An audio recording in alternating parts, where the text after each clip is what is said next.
కడాన తిరుమల లడ్డు కూడా నాసి రకం. నాకైతే ఆశ్చర్యం వేస్తుంది. ఎన్ని కంప్లైంట్ చేసినా కడాన వెంకటేశ్వర స్వామి పవిత్రతను దెబ్బతీశారు. ఎన్నోసార్లు చెప్పాం. అక్కడ ఎంత దుర్మార్గంగా ప్రయత్నం చేశారంటే అంత దుర్మార్గంగా ప్రవర్తించారు. కడాన అన్న దానంలో క్వాలిటీ ఆఫ్ ఫుడ్ లేకుండా చేశారు. దేవుని దగ్గర పెట్టే ప్రసాదం అపవిత్రం చేసే విధంగా ఓసారి బాధేస్తుంది. నాసి రకమైన ఇంగ్రీడియంట్సే కాకుండా ఎనిమల్ ఫ్యాట్ కూడా వాడారని.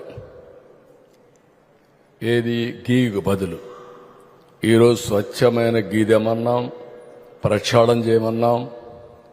నాణ్యత పెరిగింది, ఇంకా కూడా నాణ్యత పెంచుతాం. అల్టిమేట్గా వెంకటేశ్వర స్వామి మన రాష్ట్రంలో ఉండడం మనందరి అదృష్టం.